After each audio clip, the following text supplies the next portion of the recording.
What in heaven's name brought you to Casablanca? My health. I came to Casablanca for the waters. The waters? What waters? We're in the desert. I was misinformed. He taught me, keep your friends close, but your enemies closer. The ability to speak does not make you intelligent. You're tearing me apart! What? You say one thing, he says another, and everybody changes back again! It is the Al Travis Show. We've got him, Representative Walter Hudson, on the program with us. Representative, how you doing today, sir? Ready for another week. Are you? I'm getting kind of tired of the whole thing. I literally saw, I'm not going to remember what channel it was. Doesn't matter yet. This lovely news reporter come on and mention that things in Minneapolis seem to have been much calmer this weekend. She felt it was probably because of the snow. Now, if you're at 18 below, I don't think the snowflakes bothered you. But she did mention two things that were going on. One was I think it was 19 Target stores were picketed or, had sit-ins or walkthroughs or whistleblowing things.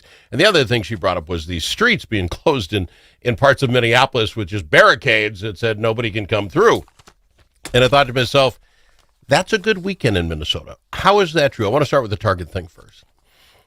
Cargill's supposedly left town, right? They're going to build their next thing. They're leaving. They've been in Minnesota for forever.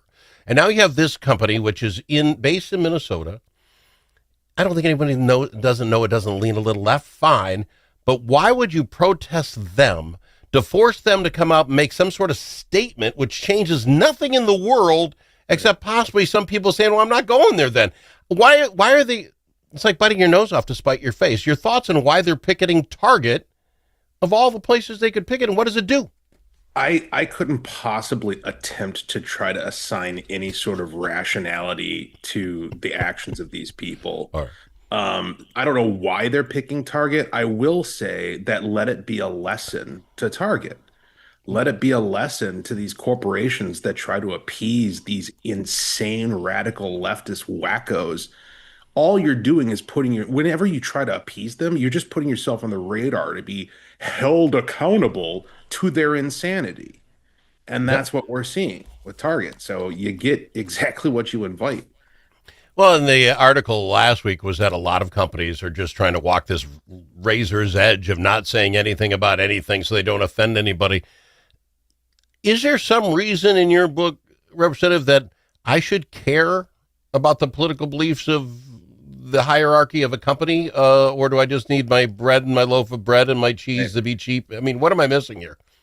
No, that's exactly right. I mean, I think the mistake happens when these companies do try to get political, because that's when they end up dividing their customer base. I mean, the example that I go to is Hollywood, right? Like any given movie or TV show that I watch as a conservative, I'm offering business in a sense to people who I know ideologically disagree with me. I don't care. Is their product good or is it bad? Am I not entertained? That's the only question that really matters at the end of the day. Same thing with somebody who comes to clog or unclog a drain in your house or it's like, who cares? Unless they're going to be in your face about it, right? Yeah, right. Unless they're going to start deviating from what you hired them for in order to preach at you, which is often what happens on TV shows and movies. Then I'm not going to deal with it. But it shouldn't matter. But to the left, it's not enough that you agree with them. If you don't agree with them, you can't exist. Yeah, okay. That's their basis. That's their premise. That's why they feel entitled to kick the police out of intersections and take the law into their own hands. See, and this is what I want to talk about. Then the other thing is, this is just Minneapolis, pretty good weekend in Minneapolis, where some folks were allowed, and when I say allowed, this isn't an ICE thing. This is a Minneapolis police. This is a Hennepin County sheriffs. This is the state patrol. People literally putting barricades on streets saying no one can come through. Yeah. How is that allowed to happen? Now, what is Fry going to say? Well, that's us just being us, the wackadoodles we are. This is health and safety for everybody, and this has nothing to do with ICE. ICE wasn't there. They weren't letting anybody in. How is that allowed to happen in Minnesota? Well, because the vigilantes rule Minneapolis, and that is not hyperbole. Who listen, you know who has authority in a situation like that? The person that either walks away or is apprehended. That's the person who has authority. And guess who walked away? The Minneapolis Police Department. Yeah. And they left that crowd in charge of the intersection. So they have, in effect, that crowd of vigilantes has the authority. They're the ones who get to tell people what to do. They get to stop you in the street. They get to ask for your ID. And isn't it ironic? What is it exactly that they're protesting?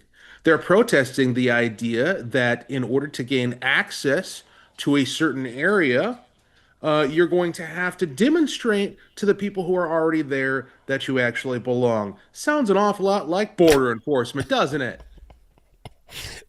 There is some irony way these people chat and the use of fascism as they're closing things down. I get it, but what is this doing to the people? You watch it, I watch it. I'm thinking, I want to say it was 5 News. I don't remember the news, but I watch it. I'm thinking these people that are watching it are saying, "That's Minnesota, that's Minneapolis, where you just get to stop a street." What is your feeling that the average Minnesota, you and I do this for a living, I get it. Yeah. But there are folks who just turn the TV on and they're thinking, oh, good weekend in Minneapolis. They just closed 19 targets down and these roads. Is that enough to make Minnesotans say, I got to rethink what I'm thinking here? I don't know. I honestly don't, because what I'm seeing and what I'm hearing anecdotally, like from my wife's conversations with other women and what have you, is that it's very clear that unless you're online, unless you're getting your information from X or from radio or alternative sources, if all you're doing is listening to the evening news or reading one of our completely negligent and fraudulent newspapers in this state, then what you are getting a incredibly one-sided, redacted version of what's actually happening. And it's all focused on emotion, and a very particular kind of emotion, a suicidal empathy for criminals and lawbreakers. And that seems to be very effective. I mean, that's why they do it. I don't think people know or understand the extent to which the law has completely broken down in the city of Minneapolis. Well, you're 2 weeks out. You're 2 weeks out of getting back, right? I think Tuesday is 2 weeks from Tuesday, tomorrow. You guys get back in session. I would have told you in June or July it was all going to be about gun control, right? Between the Hoffmans, Hortmans, and the Ascension school, the Catholic school shooting, that was going to be the topic. Then from about that moment on, it was only going to be about fraud. And you're leading the fraud charge. I mean, you're up there. Heck, they had you at the U.S. Congress talking about it in a committee meeting. Fraud was the thing. But now it seems, because it doesn't seem to get the hits anymore, it is literally just about what you're seeing on the news. ICE sucks. We need to take back the cities. What is going to be the topic du jour when you get to work in 2 weeks? Well, I think it's going to be not fraud. That you don't work it. Okay. I think it's going to be. I think it's going to be fraud because we're not the federal government, right? Like I know that the Democrats are going to try to talk about ICE and talk about Alex Preddy and talk about Renee Good and do all this preening and fake mourning for people that they never knew and don't actually care about at all, because they're the ones who are putting them in danger, right? Mm-hmm. And by the way, that's the kind of thing they're going to hear on the House floor if they try that BS. Okay. I'm going to make sure that I rub in their face that they are the ones putting these people in danger. And I'm not talking like generally they're the ones. Individual representatives in the room have actively participated in this insurrection and encouraging people to put themselves in harm's way by committing crimes. And if they are stupid enough to bring up this topic on the House floor, that's what they're going to hear. Over and above all their calls for, point of order. Screw that. Oh, now you want decorum? Now you want rules? Now you want to do things according to some sort of right way? You don't want to do that in the streets, but you're going to hold me to account here on this House floor? Forget that nonsense. Are you talking a lot about the Signal app thing that they're finding out who was on the Signal app? Because that hasn't gotten the traction I would have thought. I was That's going to only say that part of hasn't got half. Okay, fair enough. I want to go to break. I want to talk to you on the other side about a couple things, the elections that's going on, and I also would like to know your thoughts. I was going to ask Don Shelby, and I'm going to get him back on to talk about it. This Don Lemon thing, because this is where we're going to make the press again, front page of the paper. What happened with Don Lemon at a church in Minnesota as he goes through his court cases now. I want to get your opinion on whose First Amendment rights are the most important. We talk about that with Representative Walter Hudson right after this. Think about it. A famous politician once said, "You're entitled to your opinion, but you are not entitled to your own facts." But in a world full of AI and fake news, where can Minnesotans find the facts? Center of the American Experiment is Minnesota's go-to source for fact-based analysis and common sense solutions for taxes, energy, public safety, and our kids' education. Visit AmericanExperiment.org for more information. Think About It is brought to you by Center of the American Experiment, Minnesota's think tank. You need a friend at the Capitol who knows how to get things done. And you're in luck, because that's exactly who we are, your friends at the Capitol, and we deliver results. At Momentum Advocacy, we bring decades of experience in lobbying, public affairs, and crisis communications. From local nonprofits to national corporations, we help you move policy, manage your media, and make your voice heard. We're not just seasoned pros, we're essential partners. Momentum Advocacy, your friends at the Capitol. Learn more at momentum-advocacy.com.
It's nice to know a guy that knows a guy. Al Travis.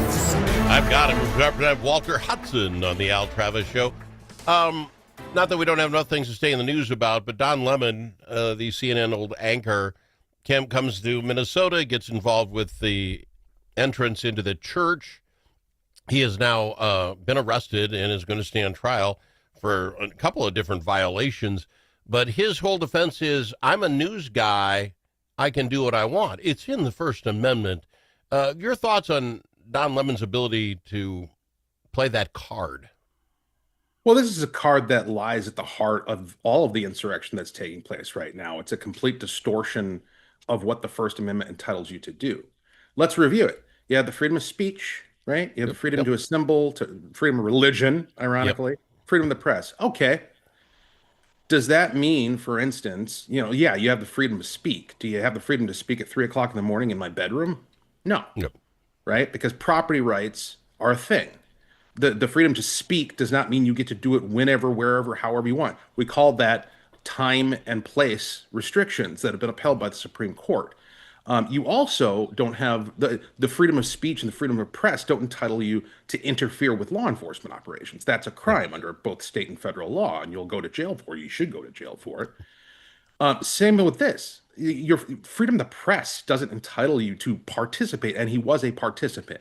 Even in his reporting, he referred to the group as we. We are doing this. We are going in here. He wasn't saying, I'm here covering this X group that is engaged in X activity and covering it from an appropriate spot on the sidewalk. No, he charged in there with them and actively participated in what is a violation of federal law and a violation of those people's civil rights. They terrorized children. They physically barred people from being able to reach their children, who, as I understand it, were in the basement where they were taking care of the youth ministry. I mean, that's false imprisonment. It's insane. The idea that the freedom of the press or the freedom of speech or the freedom of protest entitles you to do that is categorically absurd. And Don Lemon, amongst others, are learning that lesson right now. And again, you just got to watch all the videos of this. It's Don Lemon's freedom of the press against the freedom of religion. Whose is more important? I use this. What if it wasn't about that? And it wasn't a church and it wasn't this. It was a bank robbery. There are videos of Don Lemon bringing coffee and donuts to the coming up robbers, saying, hey, guys, everybody stay warm. It's kind of cold out here. Then he has an entire other video where he's describing what's going to happen, but they can't give us the destination because that would ruin it, the surprise. And then he goes in. If you use this as a bank robbery, you're a part of the bank robbery. This isn't I reported the bank robbery. Take the church out of it. Take ICE out of it. Take all the rest out of it. That cannot be what the First Amendment says about reporting. You get the scoop when you do the bad job. I mean, if you're going to blow up the World Trade Center, but you brought your phone along and taped it, doesn't make you part of the press and make it okay. Yeah, I use that exact analogy on X talking about this. It'd be as if a reporter embedded himself into a bank robbery and then claimed, oh, I wasn't a participant. And then to your point of like, we're not going to tell you which bank they're going to because then they might actually get stopped by the appropriate authorities. I mean, it's the idea that that's something laughable. You get to do is just absolutely absurd. And I do want to go back to one thing you were saying. You framed it as one person's rights versus another person's rights. That's not how this works. You don't have the right, the freedom of the press to do what Don Lemon did. That's not what press is. And they do have freedom of religion. That's what I'm saying is that people are trying to distort this. He's a press. He can do whatever he wants. Right. Not against somebody else's rights. He does not have the right to use that weapon against, if you will, another person's rights. And maybe that's where I got the robbery thing. I read a lot on a week. I'm sorry if I stole your thunder there. Sorry. No. The other one I want to talk about to you is because I'm very interested in this. I think the right for governor and Senate is too crowded. There's too many possibilities. But on the left now, with Senator Klobuchar getting in, I'm like, all right, she's got it. No, nothing's going to happen. And then this thing happened, and it's hashtag write in Aaron May Quaid, EMQ. There's this push on the far left that Senator Klobuchar isn't left enough for them. Is there enough to upset that apple cart that maybe Klobuchar is going to have to veer way left to get her own nomination? Well, first of all, I think it's hilarious, the idea that she needs to veer even more left. I mean, she's as left as any of them. Okay, yeah. She's as left as May Quaid, as left as Walz, as left as Kamala Harris. She just presents better. That's the only difference. There's nothing that Tim Walz has done that Amy Klobuchar would not do. There's no policy that Tim Walz has affected that Amy Klobuchar will not maintain. It's just a new coat of paint. And so there's that we need to consider. But then the other thing is again, going back to what we were saying about Target, this is what happens. I mean, remember, Walz himself has been protested against by these same people, right? Again, including some of my legislative colleagues, elected officials, stormed his office during session when they got wind that we weren't going to continue to provide taxpayer funding for healthcare for illegal immigrants, right? Yeah. I've said for a long time, and it remains to be proved out time and time again, the Democrat Party has been completely hijacked by the craziest, most radical ideologues on our planet. Okay, these people are nuts. They're out there. You right now, you have current and former military intelligence folks on social media pointing out that the tactics and operations being deployed by the left right now in the streets of Minneapolis are identical to the insurgency that they dealt with overseas in the Middle East. All right. Oh. That's the level of radicalism that we're dealing with, and that dominates the entire Democrat Party, even to the extent that there are individual Democrats, both voters and elected officials, who aren't crazy. It doesn't matter because their institution, their party, is thoroughly controlled by this insanity. I'm telling you, that's the side to watch right now until the Republicans get weaned down to some people we can decide who we're going to talk about. The left has got lots to discuss, and we'll do that as we go. I'm out of time, Representative. Appreciate you coming on the show. I really do. Absolutely. He's Representative Walter Hudson on the Al Travis Show.